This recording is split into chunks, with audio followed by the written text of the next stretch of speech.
A entrega da Torá é um ato de autonomia. Toma aqui esses mandamentos, se virem entre vocês, entendam eles como quiserem. Em vários momentos da tradição judaica é dito, né, que a Torá, Lo Bashamayim, o fato de Deus dar a Torá, muito ao contrário da gente imaginar que são mandamentos, de que é uma coisa assim de ordem, porque ordem você dá para a criança. Não, é um ato de empoderamento, de autonomia. Toma aqui esses mandamentos e se virem. E todas as vezes que a tradição judaica tentou, alguém da tradição judaica tentava evocar a voz de Deus para resolver problemas de halachá, problemas entre nós, dos dissensos e das nossas controvérsias, eles mesmos, se Deus por acaso se animava e se metia, eles diziam: bom, não, depois da Torá, Lo Bashamayim, ela não está nos céus, ela está entre nós. E vocês que se virem, vocês que marquem o calendário, que dia que é Shavuot, não é Deus. Né? E tem isso no Talmud. Eles vão perguntar, né? Tem uma passagem que eles vão perguntar a Deus: quando é Rosh Chodesh? Quando é o começo do mês? E Deus diz: não sei, tem que perguntar lá para o bendeiro, tem que perguntar lá para os humanos, quando é que é a história de Rosh Chodesh, quando a lua nova aparece no céu. Então, é sobre autonomia, é sobre lei, mas não é lei para a gente obedecer, né? São dibrot, são falas de Deus que estão conosco para a gente discutir entre nós o que Deus pensa, o que quer dizer essas leis. Então, é por isso que a gente convidou as pessoas que vão estar vindo aqui, e a gente tentou criar umas entradas mais criativas para, né, a gente vai chamar só uma pessoa de lei, uma pessoa, um filósofo. Algumas pessoas têm uma característica, a primeira que a gente vai chamar, porque a primeira dos mandamentos, né, eu sou o teu Deus. Deixa eu ver se eu até boto aqui o que eu fiz. Fiz alguma coisa primeiro. Depois eu faço. Então, eu sou o teu Deus, né, que te libertou da terra do Egito. É assim que Deus se apresenta no primeiro mandamento. E aí a gente fez um convite para duas pessoas que sabem literalmente o que é sair da terra do Egito. Que é a Monique, que está aqui em algum lugar. Cadê a Monique? Aqui, que eu vou convidar. E depois tem um texto também da Joelle, que ambas são egípcias, e Monique vai contar melhor que eu de como elas saíram do Egito. Obrigada, Rabino, pelo convite. Na verdade, não sou eu que saí do Egito, foram meus pais. Então, eu vou contar um pouquinho da história deles, dando seguimento aqui ao primeiro mandamento, né? Porque eles saíram do Egito, seguindo aqui o que foi dito, né, pelo Rabino e pela Torá. A gente saiu, eu sou teu Deus, o Senhor que te tirei da terra do Egito. Então, eles, quando saíram do Egito, eles saíram da terra e eles eram apátridas, meus pais. Então, eles estavam sem terra, porque, agora eu vou contar um pouquinho a história deles, que eles eram egípcios, né, e tinham uma ascendência, assim, bem lá para cima, de turcos, iranianos, e eles tinham uma vida normal lá, trabalhavam, né? Minha mãe era secretária na Embaixada do Japão. Meu pai ele trabalhava numa firma inglesa e depois teve uma confecção, fábrica e loja de calçados, e eles tinham uma vida tranquila. Só que a minha mãe, ela por trabalhar na Embaixada, ela tinha, o relacionamento dela era com pessoas assim, jornalistas, né, pessoas muito ativas. E aí ela foi encontrada, ela foi fotografada sionista.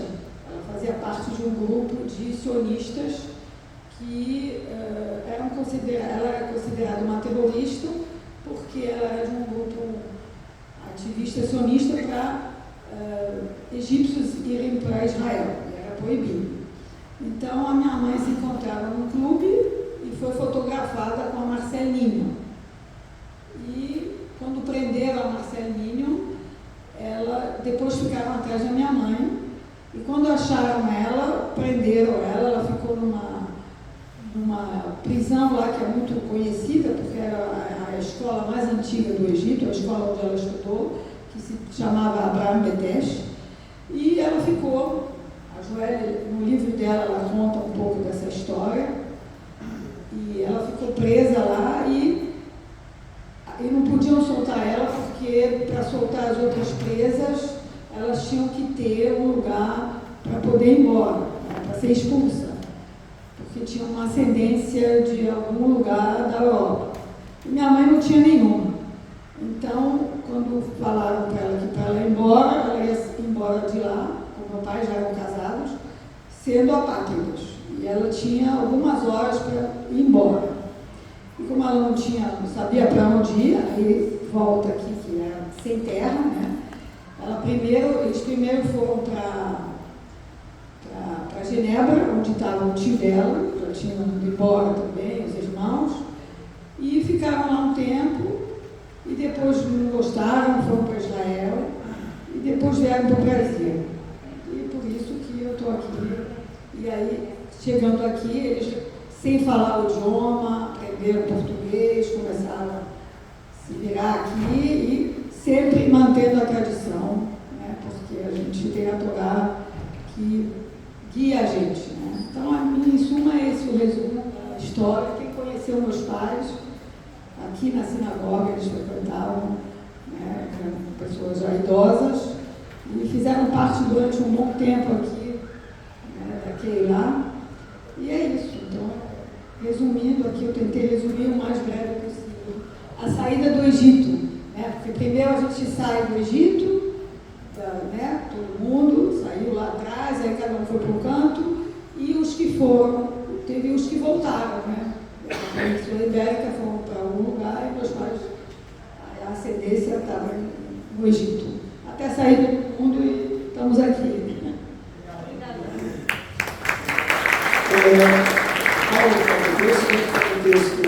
Paulo.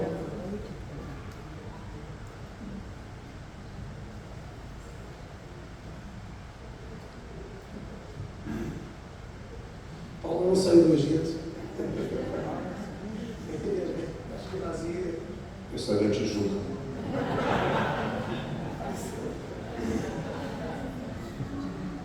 Esse texto foi escrito pela Joelle. Só a parte, adorei a hora quando colocava as letras, né, que vinha o trovão. O primeiro eu levei um susto. Eu fico imaginando no Monte Sinai, né, o povo com os trovões e a voz de Deus falando. Deu para ver um pequeno peixinho. Dá para entender porque eles mandaram Deus parar de falar e para Moisés passar para eles o resto. Oi? Ele pode aumentar bastante, né?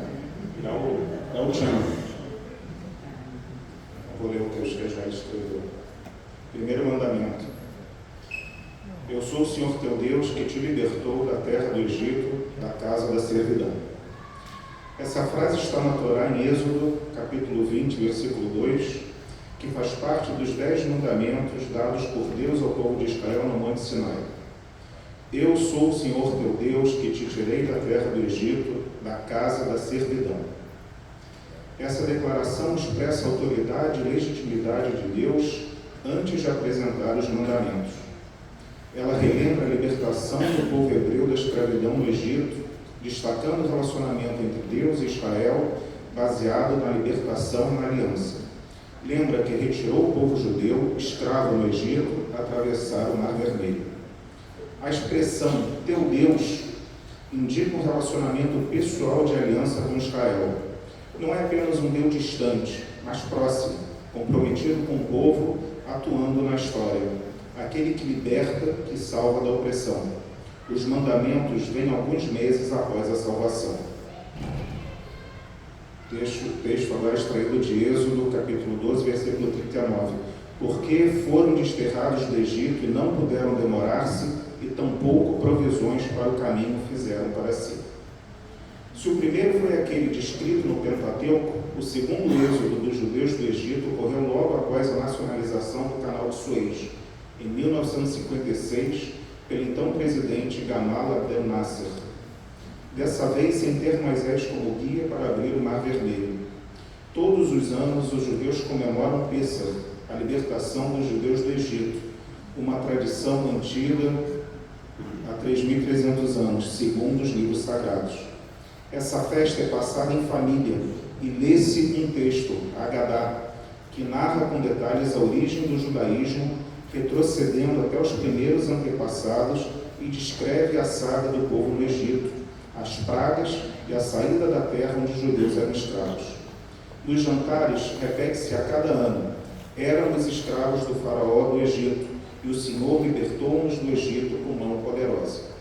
É a festa da libertação. Depois de libertados, levas de judeus durante mais de 5 séculos voltaram ao Egito fugindo de outras expulsões. Por que essa volta à terra onde seus antepassados foram escravos? As razões podem ser históricas, conjunturais e econômicas. O símbolo da expulsão, da saída apressada, sem dar tempo de o pão fermentar, repetiu-se. Ao ouvir alguns últimos expulsos do Egito no século XX, sua versão para os acontecimentos, percebemos que o Egito permanece um lugar onde eram felizes e de onde foram expulsos. O judeu como exilado é tema recorrente em vários autores, em particular em Freud, que tratou da questão do estrangeiro do Egito por meio do personagem bíblico de Moisés. Quando escreveu sua obra Moisés e o monoteísmo, Freud vivia a época antissemita na Europa e denunciou a estrutura religiosa do totalitarismo antissemita que, sob o signo do ódio, fomentava uma cultura de hostilidade mortal aos outros. A análise de Moisés, o egípcio, reforça a ideia do escritor e crítico literário André Sinan, nascido no Egito, professor de literatura em Harvard, que trata da repetição da história com um adendo à citação marxista. O Egito como metáfora para judeus e não judeus, uma repetição de êxodos que não se restringiu ao Egito. Tudo em história acontece 2 vezes, escreveu Marx, a primeira como tragédia, a segunda como farsa. Ele se esqueceu de acrescentar que a história dos judeus é repetição, a história da repetição. Passar o Pêssar no Egito, como diz a Sinan, parece uma contradição. Nesse último êxodo, os judeus do Egito que chegaram ao Rio de Janeiro expulsos de seu país não viviam esse conflito. Afinal, várias nacionalidades conviviam civilizadamente nas cidades egípcias, mas todos, franceses, ingleses, gregos, italianos, jugoslavos, armênios e judeus, tiveram de deixar o país. Os entrevistados percebem o Egito de Moisés como outro lugar e continuaram a repetir o mesmo texto todos os anos ainda no Egito. Freud também o faz buscando em Moisés, na sua identidade, os traços do estrangeiro que funda uma religião sem ídolos nem bezerros de ouro, caminhando pelo deserto durante 40 anos. O estrangeiro, ungido nas águas do rio Nilo, criado pela nobreza do Egito, filho da princesa, será o condutor do povo hebreu rumo à terra prometida. O grupo de judeus do Egito, desse segundo êxodo, foi expulso do local que considerava sua terra. Muitos que lá estavam há mais de 3 gerações até obtiveram o passaporte egípcio. Tinham, sim, uma cidadania oficial, da qual se orgulhavam. Construíram-se como cidadãos alexandrinos ou cairotas, com todo o cosmopolitismo em voga desde o início do século XX. Após a Guerra do Canal de Suez, no final de 1956, Nasser quis nacionalizar não somente o canal, mas a população, exigindo que todos os estrangeiros voltassem para seus países de origem. Na categoria estrangeiro entraram também os judeus, mesmo aqueles com passaporte egípcio. Com uma assinatura forçada, um cidadão transformava-se num ser sem pátria, sem documentos, apenas um laissez-passer que lhes permitia sair do país e ir para outro, e nesse novo local trava uma batalha para poder existir, sem volta para o Egito. Trata-se de expulsão.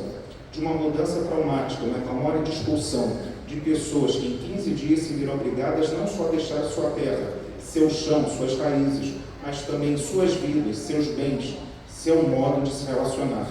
E entram no navio, desembarcam algum tempo depois num território em que provavelmente nunca tinham pensado. Nem todo sofrimento impediu que os judeus voltassem ao Egito séculos depois do episódio do Êxodo. Uma notícia no jornal comunitário Aleph, em janeiro de 2003, chamou a atenção pela repetição. Há 100 mil judeus na Alemanha, atualmente a terceira comunidade judaica da Europa. O fenômeno desse retorno, poucos anos após o extermínio de 6 milhões de judeus, comandado por Hitler, admite uma comparação com os judeus do Egito que também retornaram à terra que os expulsou. Esses retornos podem significar uma identificação das terras dos pais ou avós, uma memória atávica que impulsionaria a necessidade de remexer as raízes mais profundas. Se for assim, o Brasil inscreve-se na lista de terras prometidas adotadas por judeus.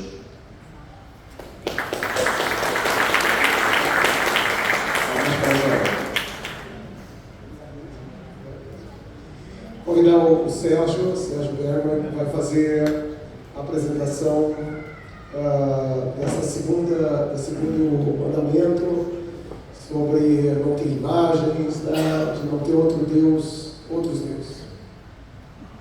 Obrigado, Rabino Bonder. Boa noite a todos. Uma honra estar aqui, convidado para falar do segundo mandamento. Eu sou engenheiro eletrônico, trabalho na Oracle, então a missão que foi dada, inclusive, é correlacionar com o trabalho, né, com o dia a dia da gente. Então, o segundo mandamento, Lota se Vessel, Lota se Tmunot, né? E eu trabalho com tecnologia, então é interessante, assim, vou construir aqui o racional rapidinho. Em 2003, o Google já era alguma coisa interessante, e aí eu brincava no meu trabalho que eu tinha criado um teorema de Bergson que dizia que você está a 5 minutos de distância entre ignorar completamente um assunto e saber alguma coisa sobre ele para poder conversar um pouquinho e parecer que você conhece alguma coisa daquele assunto. E isso, naquela época, não tinha rede social. De lá para cá vieram todas as redes sociais, né? E aí eu acho que esse efeito está potencializado num grau muito grande. Hoje você tem 2/3 da população do mundo que estão em alguma plataforma de rede social. A média que se gasta no mundo é mais de 2 horas e 20 minutos por dia em rede social. E a superficialidade com que se trata os assuntos, né? E você pode fazer um paralelo, né, com as estátuas e as figuras, né? A devoção às estátuas e figuras que estão nesse mandamento, na verdade, são os likes e as assinaturas dos canais de pessoas que falam coisas, trazem coisas numa quantidade absurda, né, seguidas aos milhões, e não necessariamente são pessoas que têm ou uma base teológica ou uma base científica para falar o que estão falando, e no entanto ainda assim são muito seguidas, né? E são, então, a estátua e a adoração da estátua hoje é o like, é seguir os canais. E aí, seguindo cronologicamente, em 2017, no Google, escreveram um paper, para quem gosta de tecnologia, chama-se Attention is All You Need, e que foi a origem dessa nova revolução da inteligência artificial, da IA generativa, que eles chamam. E a partir desse negócio veio, então, essa nova onda, que cria ainda um desafio muito maior, porque se você entrar no ChatGPT e pedir para ele criar uma imagem sobre qualquer assunto, a perfeição com que sai, a velocidade com que sai, é impressionante. o Sora, que é deles, que é do ChatGPT, cria vídeos com uma qualidade inacreditável. Aí, agora, essa semana aqui no Rio, teve um evento de tecnologia e aí o diretor da Globo, que estava comentando que ele já está usando o IA para gerar imagens, eles misturam imagens reais de cenas gravadas com atores com imagens, às vezes é uma finalização ou um pedaço de alguma coisa que eles não conseguiam fazer com humano e fazem então com IA, né? E eu particularmente estou diretamente envolvido com um projeto onde a IA vai fazer a cobrança dos clientes que não pagam suas contas para um grande cliente meu, né, que é uma empresa de telecomunicações. Então, hoje, muitos são humanos ligando, falando, olha, você tem uma conta para pagar, vai ser substituído, porque você já tem bot, né, que eles chamam, o call bot, que liga para você e fala, olha, tem uma conta em aberto aqui, ainda é um pouquinho ruim, a maioria das pessoas não gostam de falar com inteligência artificial, e aí esse negócio vai, assim, nos próximos anos, vai mudar mesmo, vai ficar muito natural, você não vai saber se você está falando com um humano ou está falando com um robô. Então, provavelmente, por regulação, ele vai se identificar, né, vamos dizer, como uma IA. E aí isso fica mais perigoso ainda, porque as pessoas podem usar essas coisas para criar mais elementos e estátuas e imagens para serem exibidas, né, para serem adoradas, vamos dizer assim. Mas o que eu quero finalizar dizendo o seguinte, para mim, essa nova revolução, quando ela nasceu com uma frase que é attention is all you need, atenção é tudo que vocês precisam, para mim a resposta está nessa frase. A gente tem que prestar atenção em todas as fontes do que a gente lê. A gente tem que prestar atenção na origem de tudo que a gente segue, tudo que influencia o que a gente faz no dia a dia, né? Na nossa vida, no nosso dia a dia. Quem que a gente segue? Quem que a gente escuta? O que que a gente vê? E aí isso remete, quer dizer, como o mundo está muito poluído, está muito cheio de desinformação, na verdade a gente está cada vez, eu acho, o natural é buscar cada vez as fontes mais seguras, como a Torá, né? Coisas que a gente sabe que ali, do ponto de vista do que eu vou seguir, para onde eu vou, o porto seguro está aqui, né? Essas fontes que são muito mais seguras do que qualquer outra coisa que a gente possa ver online. Era isso. Obrigado. Obrigado, Raxaner. Achei legal porque o que eu tinha pensado em falar vai complementar super bem o que você está apontando. Primeiro ponto, lembrar que não são mandamentos, né? São falas, né? E essa terceira fala é sobre a fala, né? Porque Lot e Sá, Etchemeroquer, Lechbachá. Quer dizer, o que é Tissá? Né? Muitos interpretam como usar, falar, relevar, né? Inclusive, na Paraxá, que acabamos de ler essa semana, Bamidbar, é o termo usado para contar, né? Então, contar também é um significado de Tissá. Curiosamente, contar também tem um significado de confiança. Quando a gente fala, conta comigo, né?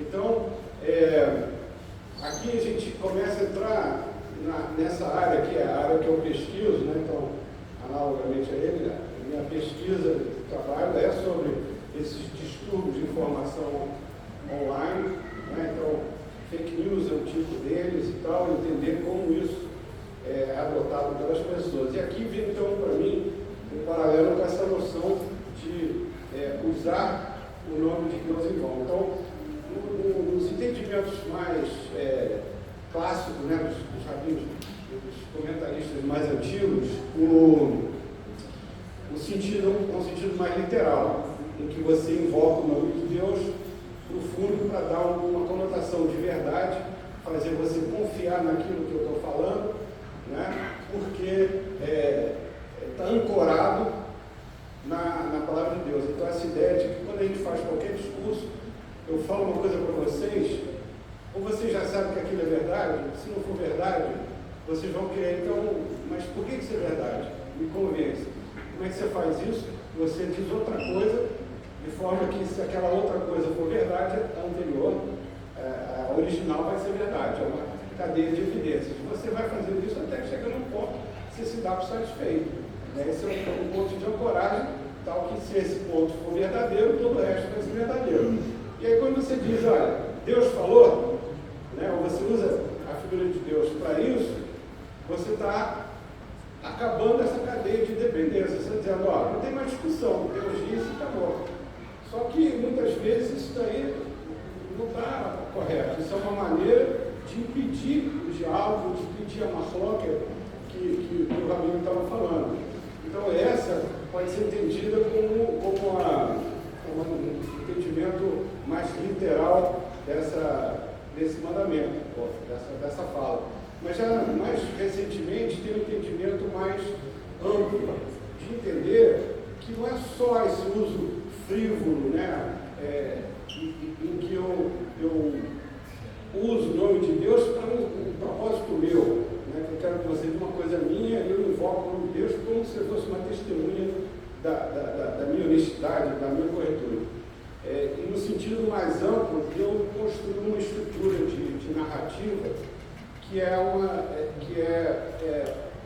mal formada, ela é deturpada e que é feita para levar você a fazer alguma coisa ou que você não estava querendo, ou enganar você, né? É aquele discurso falso que às vezes ele pode até falar algumas coisas verdadeiras, mas com uma intenção falsa, né? Enganadora, que chega então no limite e que tem esses fenômenos como gaslighting, não sei quantos vocês já ouviram falar, que é um fenômeno que se constrói uma construção de uma realidade tal que leva o leitor, o consumidor da informação, a achar que ele não está entendendo as coisas, a duvidar de si próprio, né? Que tem também na nossa tradição a noção de Leivat Hadat, que é o roubo do conhecimento, que é usado mais especificamente como um roubo no sentido de transações comerciais, de ocultar informações, mas hoje nas redes sociais, não só na troca das pessoas, né, no uso da inteligência artificial com esse propósito, leva as pessoas a ter uma visão, um entendimento deturpado da realidade. Então, aqui me parece assim, e acho que não é por coincidência que a gente lê o Bamidbar logo antes disso, porque para mim o Bamidbar, que aliás tem a raiz Ledabé, que é falar, a palavra, é o livro do qual a gente vê assim, o tempo todo a preeminência da palavra. Todos os episódios que estão acontecendo no Bamidbar, no fundo, são distúrbios da informação, de comunicação, né? De uso mal, Lachonará, né? Por exemplo, com Guilherme e Aron, que acontece justamente nessas estruturas de narrativa online. E aí, como o Sérgio, né? O Sérgio estava falando, nos leva a pensar assim, qual seria uma estrutura positiva, uma narrativa com estrutura positiva, que inclui um entendimento claro da proveniência, de onde está vindo essa informação, mas também das estruturas de raciocínio, né, de não chegar e construir a narrativa no ataque à pessoa e não à ideia, né, denegrir a outra pessoa. Quer dizer, tem uma série de mecanismos que são usados, né, um apelo falso ou à emoção ou à religiosidade de maneira enganosa. Né? Então, para mim, esses mandamentos nos alertam para ficar atento a esses fenômenos. Tem outras coisas da nossa tradição que também podem ser usadas, a ideia de Marlock, do Shem Shamayim, que Kunolá, para nos ajudar não só a consumir essas narrativas, mas também ter um certo cuidado na hora da gente criar narrativa, a gente falar, né, sobretudo no ambiente online, que a gente não sabe nada sobre quem está escutando, como poderá ser interpretado. Então, cair nessa ideia de Lachonará é muito fácil, né?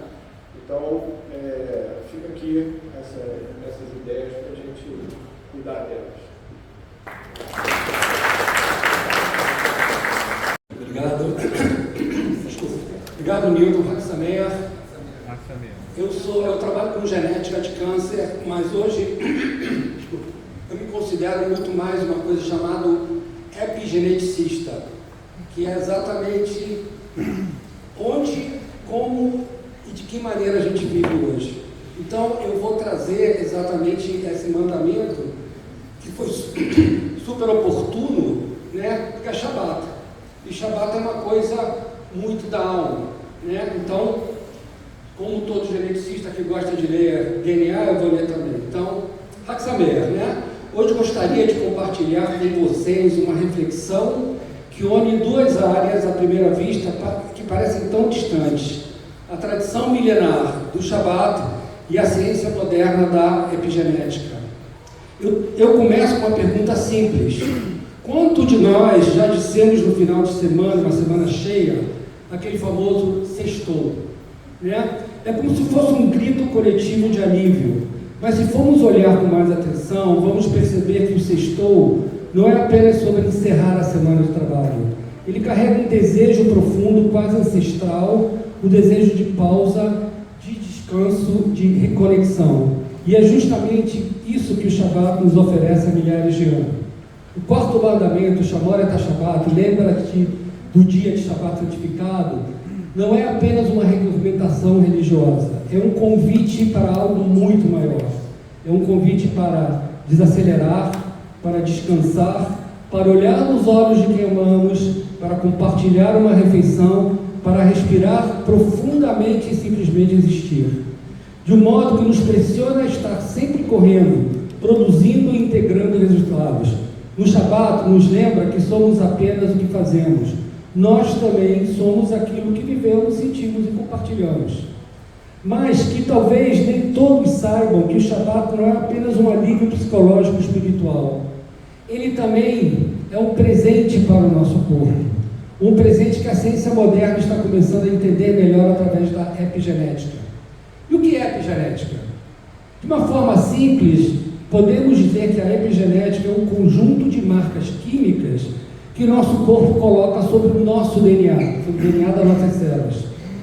Pense que nosso DNA é um grande livro de receitas, com todas as instruções que definem quem somos e como funcionamos. A epigenética, então, seria um post, aqueles posts coloridos, colocados nas páginas desse livro, dizendo: use mais essa receita, deixa essa aqui fechada, atenção, essa receita é muito importante para a tua saúde. Estas marcas não mudam a receita em si, o nosso DNA permanece o mesmo, mas elas modulam quais genes vão ser ativados em que intensidade. Agora pensem comigo, quando vivemos sob estresse constante, sem pausas, sem descanso, sem tempo para o prazer, o corpo interpreta isso como uma grande ameaça. Ele coloca marcas negativas no nosso DNA, ativando genes ligados ao cansaço, à inflamação, à ansiedade, entre outros. E como se o corpo dissesse: prepara-te para a guerra, para a sobrevivência, porque o mundo lá fora é hostil. Por outro lado, quando paramos, quando descansamos, quando nos permitimos desacelerar e aproveitar a vida, como fazemos no Shabat, o corpo entende: está tudo bem, podemos desligar os alarmes, podemos ativar os genes de cura, equilíbrio e de saúde. Estudos mostram que o descanso regular, o tempo de qualidade com a família, o prazer, uma boa refeição, a gratidão, a alegria, o músico, o riso, tudo isso deixa marcas epigenéticas positivas no nosso corpo. Estas marcas ajudam a regular nossos hormônios, a proteger o coração, a equilibrar nosso sistema imunológico. Elas são como pequenos bilhetes deixados nas nossas células, dizendo: viva mais, viva melhor. Em outras palavras, o Shabat dilui essas marcas de estresse e fortalece as marcas de saúde e da longevidade. Por isso, quando pensamos no quarto mandamento, não estamos apenas obedecendo uma ordem divina. Estamos acolhendo um chamado atemporal, um convite para cuidar de nós mesmos, da nossa família e da nossa comunidade. Estamos dizendo para nós mesmos e para o nosso DNA: eu mereço parar, eu mereço descansar, eu mereço viver plenamente. Que possamos a cada semana redescobrir a beleza do Shabat, não apenas como um dia de descanso, mas como um verdadeiro remédio para a alma do nosso corpo. Um presente que atravessa os séculos e que se revela hoje no nível mais íntimo da nossa biologia. Obrigado.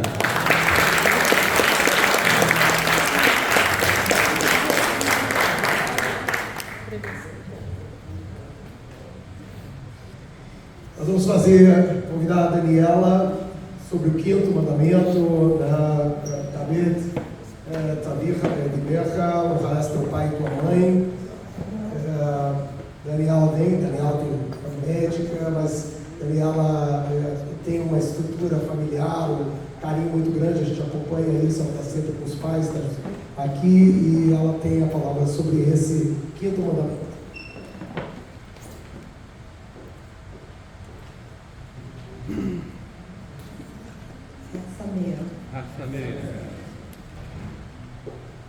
Para não me devagar, me até o tempo, eu resolvi ler.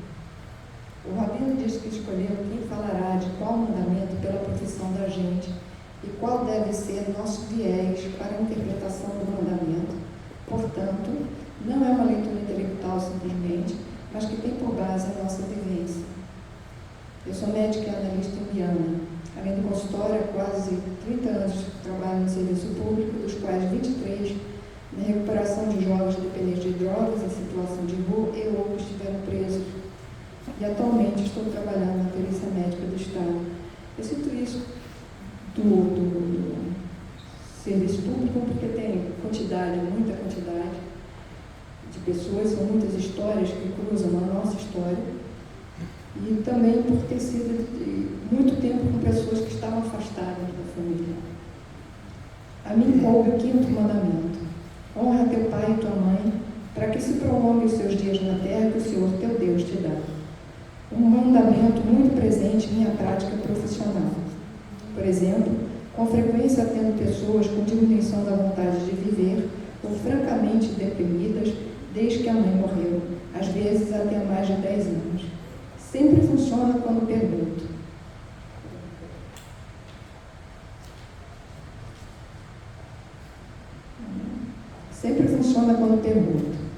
De que terá servido a vida de sua mãe, todo o sacrifício dela para criar você, se você desistir de viver? Se você desiste, foi tudo em vão. Isso seria matá-la novamente. A vida dela não terá servido para nada.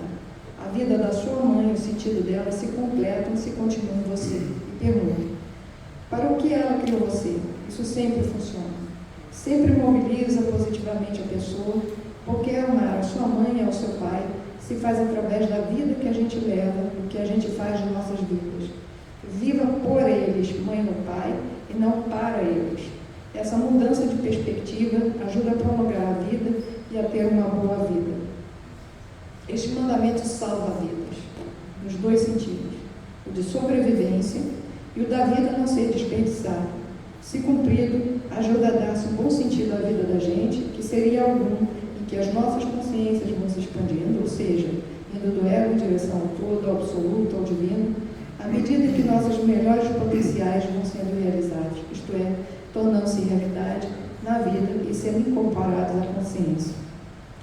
O quinto mandamento diz: honra teu pai e tua mãe, para que se prolongue os teus dias na terra que o Senhor teu Deus te dá. Em Deuteronômio, além de prolongar os dias, é acrescentado: e para que te vá bem na terra que o Senhor teu Deus te dá. Este mandamento diz que, se cumprido, teremos mais dias de vida e que serão dias de boa qualidade e de bem-estar. O quinto mandamento está entre os que dizem respeito ao nosso relacionamento com Deus, o Criador, já apontando que, como nos relacionamos com os nossos pais e mães, aquele que nos criou no cotidiano, irá se refletir em nosso futuro e nas nossas demais relações, por isso que também é um mandamento que faz a transição para os outros 5 e une a todos. Esse mandamento pode ser visto como um conselho para o exercício de nosso livre-arbítrio. Ele é conhecido como o primeiro mandamento que traz uma promessa. Eu prefiro dizer aquele mandamento que traz explicitamente qual é a sua finalidade e a consequência de cumpri-lo em seu contraditório de não cumpri-lo. Portanto, partindo da consequência da vida que temos resultante dos nossos comportamentos e escolhas, podemos deduzir a que se refere honrar pai e mãe. Fazer uma coisa que eu ia dizer, já que o Rabino falou do ser presente com os pais, ele quando era criança ele ficava me questionando o que era isso, honrar pai e mãe, obedecer, e depois entrou na adolescência, precisava desobedecer, descumprir.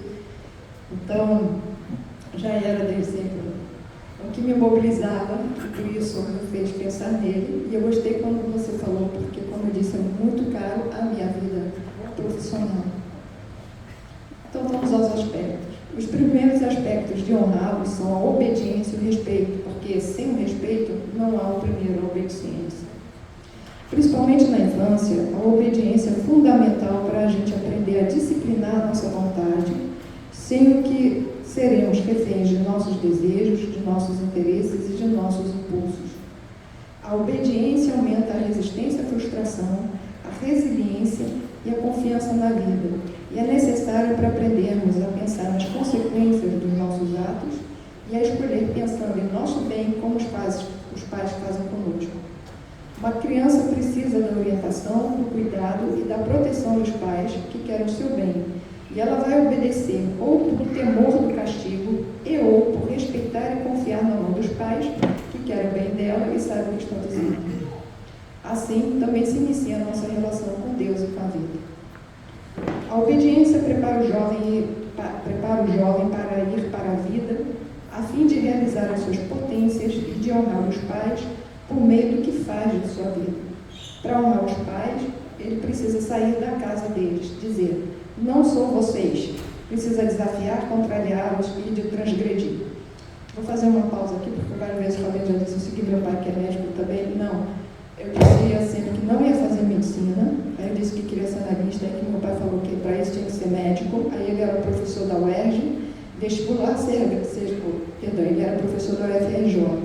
Vestibular, a primeira opção, o que eu fiz? Botei o UERJ, claro. Então, aí depois quando ele começou dizendo: você vai comigo não sei aonde, vai, eu fiz tudo o contrário.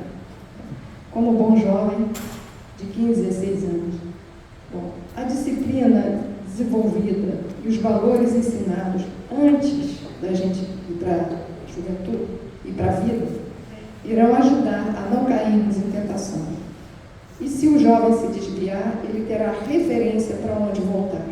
Isso eu vi na prática trabalhando com jovens em situação de rua, quando eles tinham uma memória de uma avó, de alguém que passava valores, principalmente da religião, era muito mais fácil de educá-los. Na sua trajetória, do jovem, valores e a lei serão internalizados ao longo da trajetória. O indivíduo passará a agir como os pais, ou como Deus disse, não mais por medo da punição pela recompensa, mas pelo valor em si mesmo, já compreendido. Se por um lado o jovem quer afirmar a sua singularidade, dizendo primeiro não aos pais, por outro lado, trabalhando na recuperação de jovens que caíram na marginalidade, via a força do efeito do amor da mãe e do pai sobre os filhos.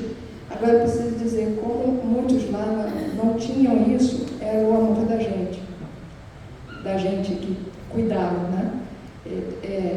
Tem muitos, minha depoimento, tem muitos clientes, ou que foram clientes, que chamam minha segunda mãe, minha mãe espiritual, e assim por diante. E pai também.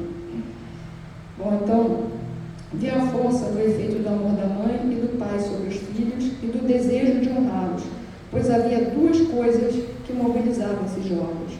Uma, doía-lhes decepcionar ou envergonhar principalmente a mãe. A mãe muitas vezes é como uma deusa, mas também é o pai. E outra que mobilizava é que eles queriam dar orgulho ao seu pai e à sua mãe. O desejo de corresponder ao amor de ambos, sendo alguém digno, serve de balizador ao comportamento da gente e nossa jornada para nós mesmos. A gente honra nossos pais através da pessoa que nos tornamos.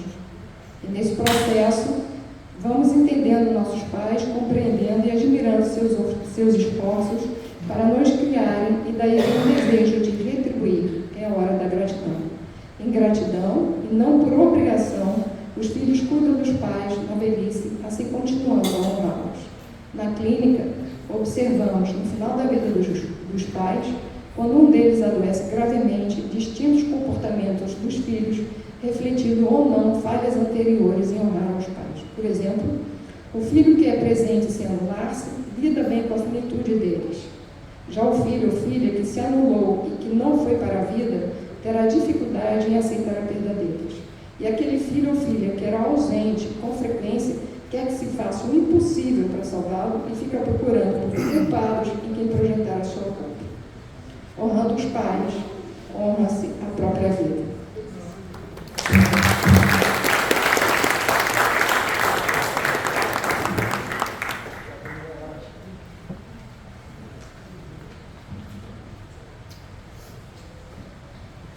Convidar sobre o sexto mandamento o Marco Kippelan, que vai nos trazer uma pegada mais jurídica sobre esse sexto mandamento, que é não matarás.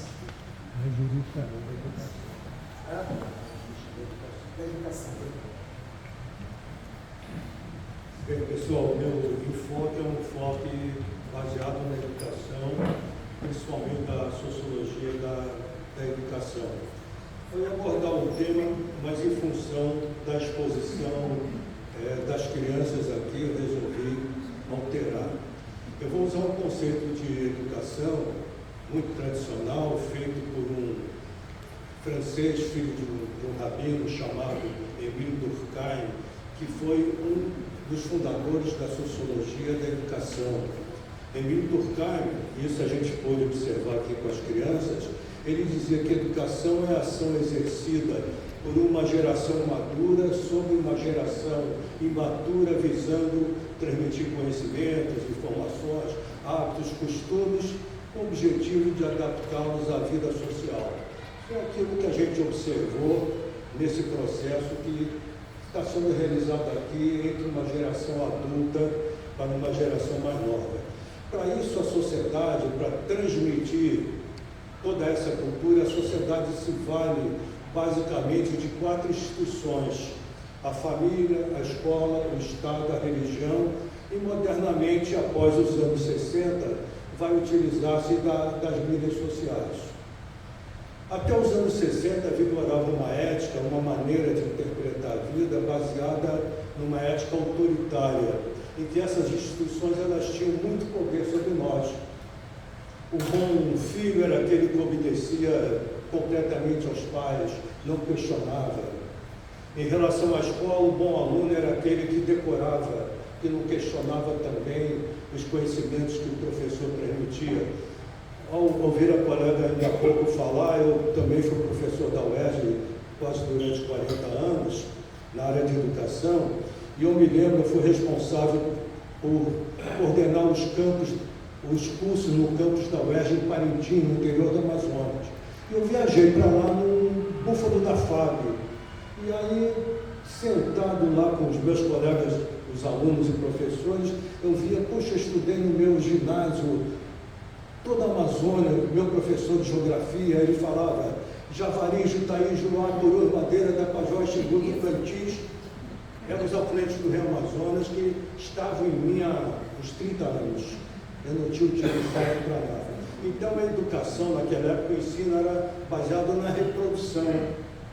Então o bom filho era aquele que obedecia, o bom aluno era aquele que decorava, o bom cidadão, quem era? Era aquele que não tecia o Estado e o governante, que também não questionava, obedecia cegamente às leis. Não é? Então, durante muito tempo, essa ética autoritária ela vigorou. Após os anos 60, algo mudou. Essa ética autoritária ela passa a ser substituída por uma ética chamada de humanista. O centro do processo deixa de ser a instituição, a família, a escola, o Estado, a religião, e passa a ser um indivíduo. Nesse momento, a família ela é questionada, o Estado também, a religião, surgem várias formas de tipos de família, vários tipos de professar religião, os Estados entram em crise também, e a individualidade ela fica exacerbada, e as instituições elas têm extrema dificuldade de mostrar o caminho a cada um de nós. Isso foi muito bem expresso na obra do Newton, quando ele fala na obra que tem mais projeção, que é Alma e Moral. Na Alma e Moral ele aborda os comportamentos alternativos que vão fugir às regras, às imposições da família, da escola, do Estado e da religião. Não que sejam comportamentos errados, são alternativos. Antigamente a sociologia colocava como sendo comportamento desviado, e hoje são comportamentos alternativos. Então, em função disso, o individualismo ele enfraquece toda a estrutura da sociedade. A dificuldade que a gente tem é poder dosar aquilo que a gente chama de permanência e mudança. Uma permanência mal dirigida, a tradição mal dirigida, pode tornar-se uma estagnação. Uma mudança mal dirigida vai tornar-se um caos. Então a sociedade moderna ela está nesse processo de exacerbação do individualismo, né? As sociedades elas estão procurando um novo caminho e cabe a nós, né, buscarmos uma nova forma de preservarmos aquilo que a gente chama de costumes essenciais, os mores, aqueles que mudam as épocas, mas eles permanecem. 10 deles foram expressos aqui, que são os 10 mandamentos, que não importa o país, não importa a época, eles têm que ser preservados. E existem outros costumes que a gente chama em sociologia de mores, de folkways, que são costumes que podem mudar pela época. Por exemplo, de fazer uma prédica de tênis. Não é? Quando eu comecei no magistério, eu trabalhava de jaleco. Modernamente, eu passei a usar calçadinhos, que antigamente era impossível o professor universitário ele se utilizar disso. Então, nos parece que o caminho que a gente tem que procurar é a intermediação, a dosagem entre a mudança e a estabilidade. E uma forma de a gente ter um norte, de ter uma direção, é justamente preservando os 10 mandamentos. É muito interessante, eu queria somente ilustrar através de uma frase. A gente usa muito amar o próximo como a ti mesmo. Há 50 anos, amar o próximo como a ti mesmo significava: primeiro eu devo amar o próximo, quem amando o próximo, eu serei capaz de amar a mim. Se eu perguntar a qualquer um de nós como você interpreta esse amar ao próximo como a ti mesmo, você vai me dizer: primeiro eu tenho que amar a mim, que em amando a mim eu serei capaz de amar o outro. Qual é a forma correta de interpretação? Antigamente, os menos jovens aqui se lembram, ser mãe era padecer no paraíso, ser mãe era ter um avental todo sujo de ovo. Por trás de um grande homem existia uma grande mulher. O que os olhos não veem, o coração não sente. Isso foi até muito recentemente. E para onde é que nós vamos? Aí nós temos o apoio dos 10 mandamentos, que são uma forma de preservar aquilo que é essencial e que garante a vida da sociedade e da humanidade. Um desses mandamentos é aquele que a mim foi determinado, que é não matarás, que é uma forma de a gente preservar a vida da humanidade. Obrigado a todos.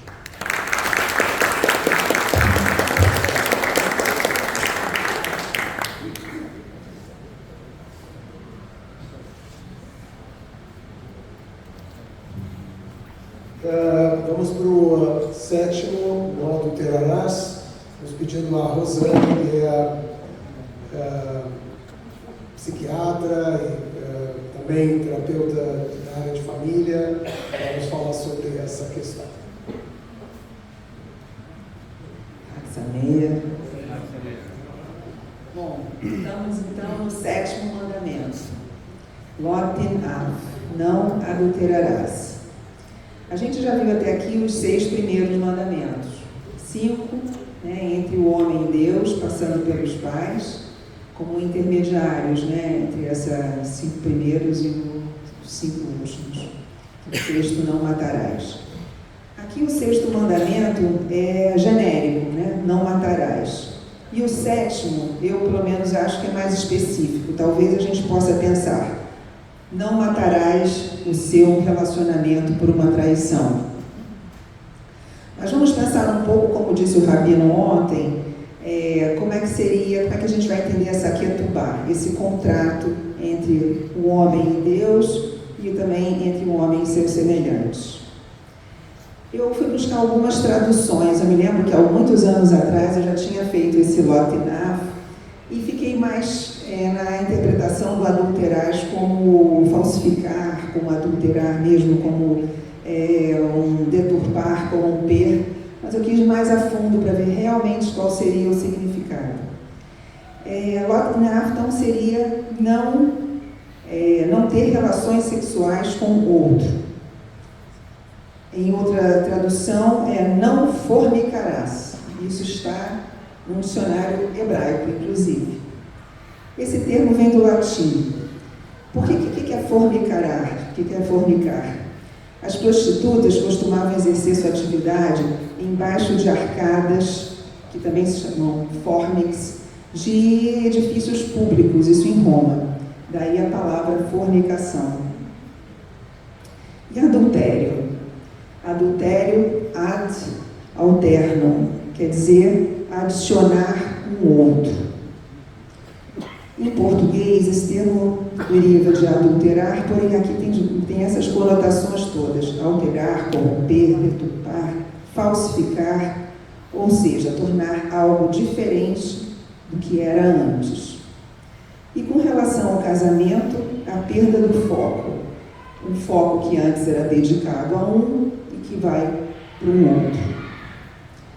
Geralmente, esse mandamento estava relacionado às mulheres, porque os homens naquela época podiam se casar com mais mulheres, mas não com uma mulher casada. Então, o que está em questão aqui? Como olhar esse mandamento à luz do século XXI? Um relacionamento entre duas pessoas pressupõe dedicação, que é do chá. Kadosh é sagrado, é o relacionamento em que você se dedica. Falamos na dedicação ao Deus único, mas agora estamos falando de uma pessoa escolhida para você se dedicar.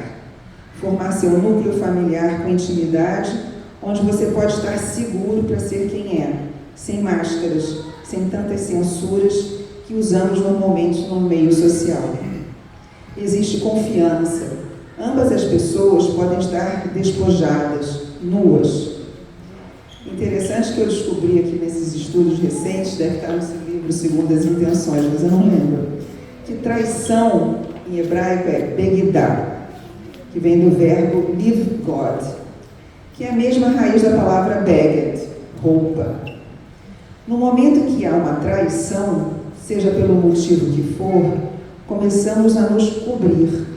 Não temos a mesma intimidade, nos escondemos atrás de máscaras e nossa nudez mais autêntica desaparece. Na compreensão sistêmica, sou terapeuta sistêmica, vemos a traição como um sintoma. O que está havendo nessa relação que está abrindo espaço para um outro? Que necessidade minha está se revelando nessa busca? Que insatisfação, que frustração? Uma vingança, uma necessidade de adrenalina, dopamina, ocitocina, hormônio do vínculo, do prazer. É tanto prazer que eu fico viciado nessa busca? Ou realmente meu relacionamento chegou ao fim e é preciso não mais trair a si mesmo e ter coragem para enfrentar uma separação?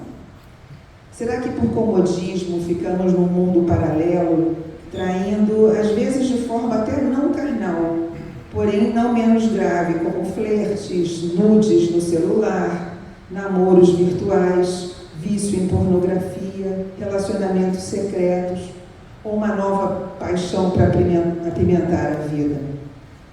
Hoje vemos diversas formas de controle. Os casais controlam o paradeiro do cônjuge pelo celular, mas eu já vi pessoas deixarem o celular na mesa do trabalho e sair ao encontro de uma dopamina a alguns metros de distância. Nada disso adianta. Nosso sistema de recompensa cerebral tem uma força absurda. Vencer esse tipo de prazer imediato é uma luta constante. Às vezes, só um elogio é capaz de despertar paixões inimagináveis. A fantasia se impõe, ficamos completamente submetidos ao desejo e a uma confusão de sentimentos que inundam a vida. Seja no sexo, na comida, no jogo, internet, dentre tantos outros prazeres, somos reféns dessa química extraordinária. A diferença aqui é que a traição envolve outra pessoa, um relacionamento. Você não está fazendo mal só a si mesmo. Nosso design é para confiar, é um esforço você manter-se numa traição, manter-se numa história. A fidelidade é um ato de fé, confiança. Quebrá-la é colocar em risco uma estrutura de crescimento, cumplicidade e segurança. Muitas vezes, relacionamentos têm prazo de validade, desencontros, mas muitas vezes têm desinvestimento, descuido e descaso. Nesse sentido, o desperdício de energia joga contra e nos coloca sempre em posição infantil, na ilusão de que a promessa divina está em outra pessoa.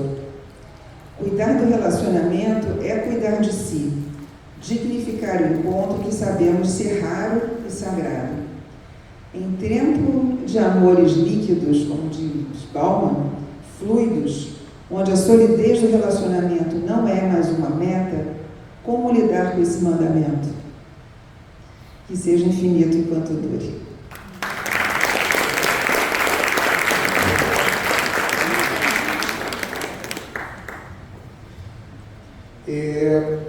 Vamos para o oitavo, que é não furtarás. Nós vamos convidar o Mauro Chassilev, que está aqui conosco. O Mauro é no mundo é um atleta, né, uma pessoa, nós sempre acompanhamos aí há décadas, pessoa que correu 300 quilômetros, que correu números assim que a gente não consegue imaginar, sem dormir, andando, né, tendo que, né, ter aquelas construções aí de parar em algum lugar para dormir 10, 5 minutos. E, portanto, a ele coube essa não furtarás na área do esporte, que é um dos lugares onde a gente mais gosta de roubar, né? Outro dia saí com o Fagner, cantor Fagner, que foi jogador de futebol, e aí ele me mostrou assim, olha isso aqui, ele conversando com a pessoa responsável pelo treinamento físico da seleção na Copa da Argentina, e aí ele está num bar, está um pouco alto, e ele confessa, foi tudo roubado, totalmente roubado. A gente chegou lá e o presidente lá da Associação Argentina já falou para a gente que estava decidido, né, e trocaram, inclusive, quando viram que o Brasil, a Argentina tinha que ter um saldo de gol maior, eles trocaram o horário para eles poderem saber, enfim, não sei se é verdade, mas a tendência nessa área da competição de roubar, como em todas as competições da vida do sustento e tudo mais. Então, o Mauro está aqui para nos falar sobre não roubar. Boa noite. Na verdade, eu faço corridas de aventura e ultramaratonas. O Rabino falou de 300 quilômetros.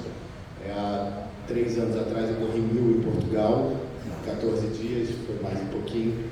E realmente, muitas vezes, a gente está sozinho, está lá, indo de lugar nenhum até sei lá onde, e sem ninguém nos vendo.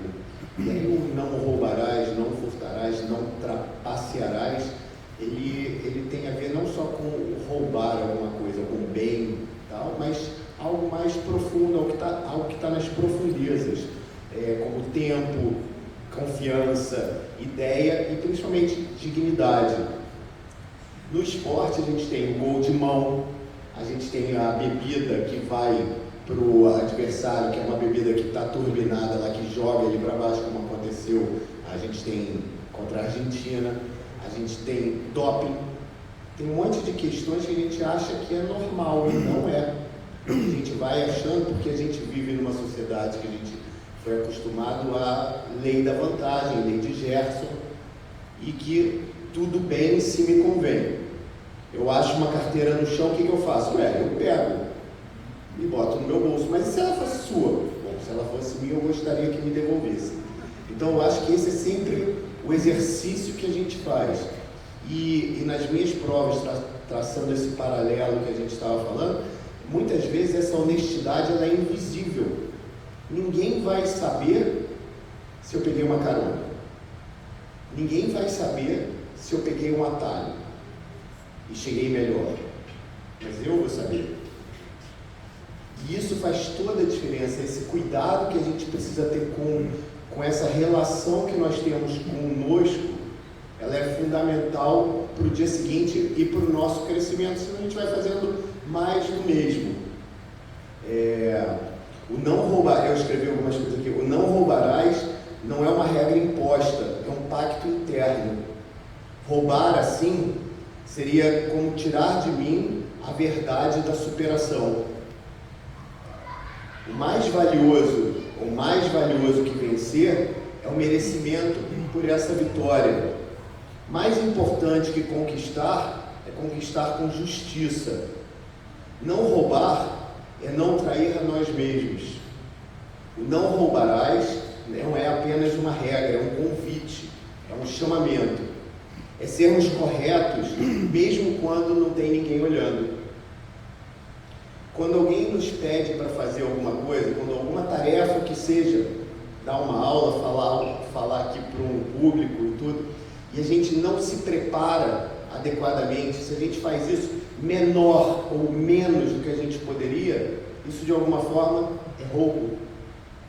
E quando eu não faço isso, eu não estou acessando a divindade que poderia ser, ou seja, eu não estou trabalhando o meu processo criador como um co-criador e tirando esse divino que na verdade habita dentro de cada um de nós. Então esse chamado é para que a gente esteja o tempo inteiro olhando. Eu gosto de pensar que o tempo inteiro eu estou andando por um precipício com uma visão maravilhosa, que é isso que eu vejo nas provas. Eu vou para lugares muito ermos, muito distantes, inóspitos e muitas vezes históricos. Então, para mim, estar nesse bordo com um visual alucinante, que lá embaixo é um mega precipício, e que se eu não tomar atenção para as minhas atitudes, para as minhas ações, eu caio e viro um hambúrguer lá embaixo. Então esse é o chamamento pela atenção total e pela pura honestidade com nós mesmos. Muito obrigado.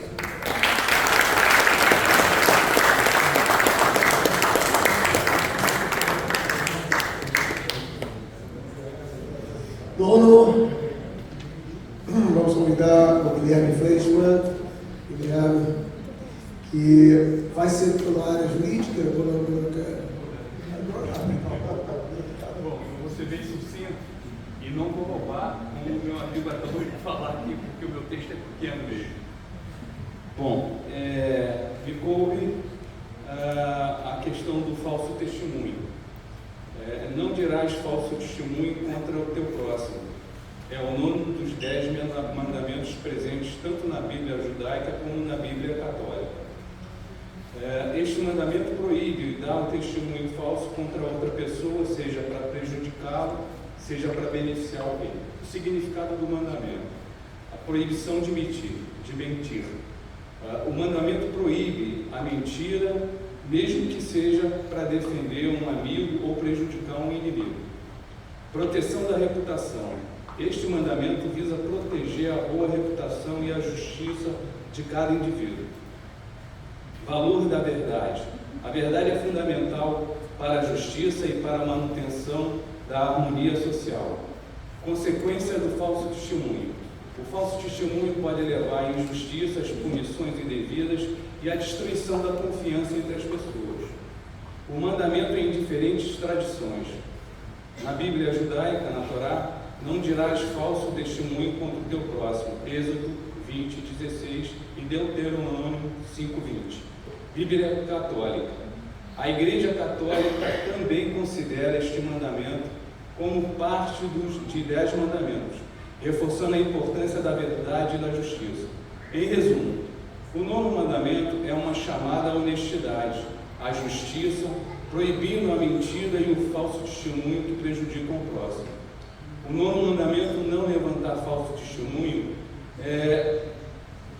não levantarás falso testemunho contra o teu semelhante, não darás falso testemunho contra o teu próximo, disse Deus ao povo. Eu criei tudo em meu mundo, só a falsidade não criei. Portanto, todo aquele que dá falso testemunho contra seu próximo está negando a criação do mundo. Levantar falso testemunho leva à destruição da civilização. Faz com que vítimas sejam punidas por crimes que jamais cometeram. Também permite roubar, matar e oprimir outrem, escapar impune através de falso testemunho. Aquele que testemunha em falso traz, desta forma, destruição ao mundo, também nega a providência do Criador. Uma falsa testemunha é a pessoa que se apresenta perante um tribunal e atesta que viu algo que realmente nunca viu. Não faz diferença se dá falso testemunho para ajudar um amigo ou para prejudicar um inimigo. A Torá nos proíbe de ser testemunho falso, independente da razão. E sim, falso testemunho é crime no Brasil e tipificado no artigo 342 do Código Penal. Este artigo define o crime de falso testemunho e estabelece as penas correspondentes. Condutas que constituem o crime: fazer afirmação falsa, negar a verdade ou omitir a verdade em processos judiciais, policiais, administrativos ou em juízo arbitral. São condutas que configuram o crime. Diferente da Torá, o Código Penal trata apenas daqueles que estão sujeitos a esse tipo penal: testemunhas, peritos, tradutores, intérpretes e contadores. São pessoas que podem cometer o crime de falso testemunho tipificado no Código. Consequências: o crime de falso testemunho tem como consequência pena de reclusão de 2 a 4 anos, além de multa. A ratio legis, a razão de ser da lei, considera então a importância da verdade real no processo. A verdade é fundamental para garantir a justiça e a imparcialidade dos processos judiciais, e o falso testemunho compromete essa busca da verdade. Obrigado.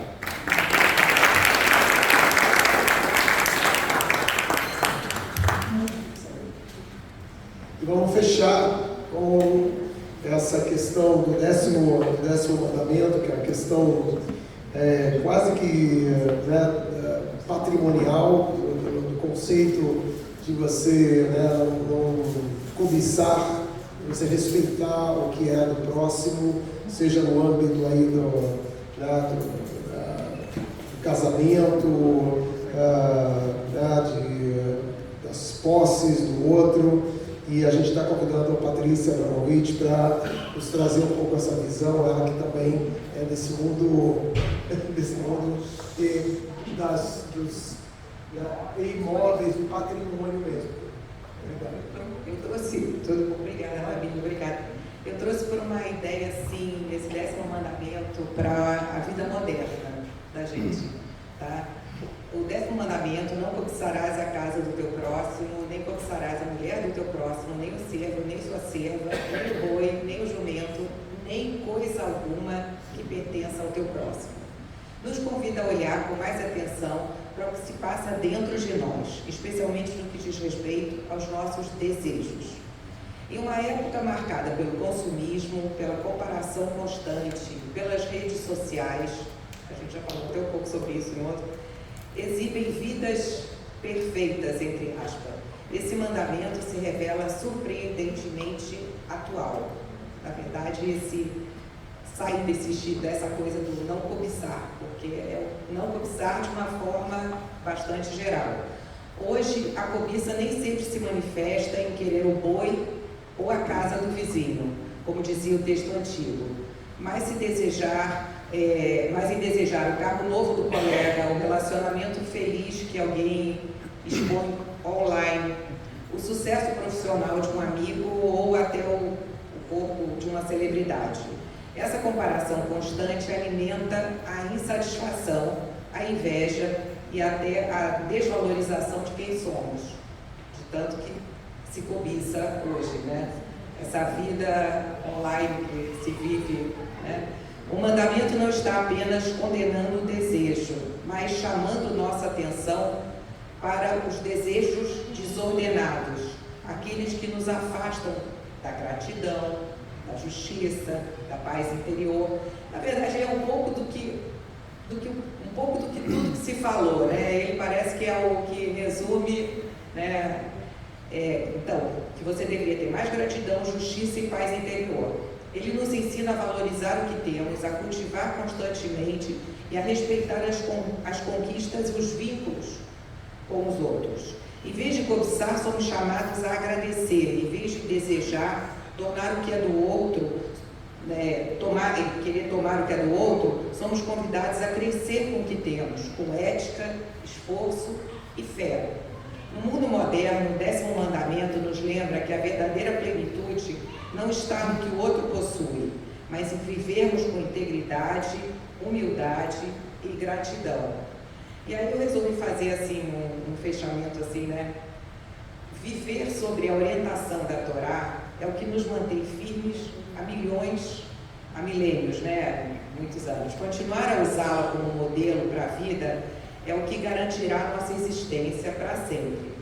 Nesse Shavuot, vamos nos reconectar mais ainda com a Torá e nos comprometer a entregá-la para as próximas gerações, garantindo o nosso futuro judaico.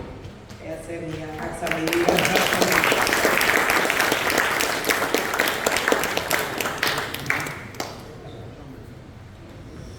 Então, fechamos o ciclo aí com as crianças foram lá e penduraram as letrinhas. Nós conseguimos aqui, com falas de adultos, percorrer esses 10 mandamentos. Na verdade, são mandamentos ou falas ou conselhos, né? Como se o Hashem estivesse soprando para a gente dicas de como, eu acho que todos vocês falaram de maneira brilhante, como cada um desses elementos, na verdade, se comunicam na busca de um ser humano mais íntegro, um ser humano que possa se elevar. E a gente vai concluir, antes da gente ir para o nosso Kiddush, e terminar como tem que terminar toda a festividade judaica, comendo. E a gente vai fazer mais uma dança e um canto, que é Alé Beradam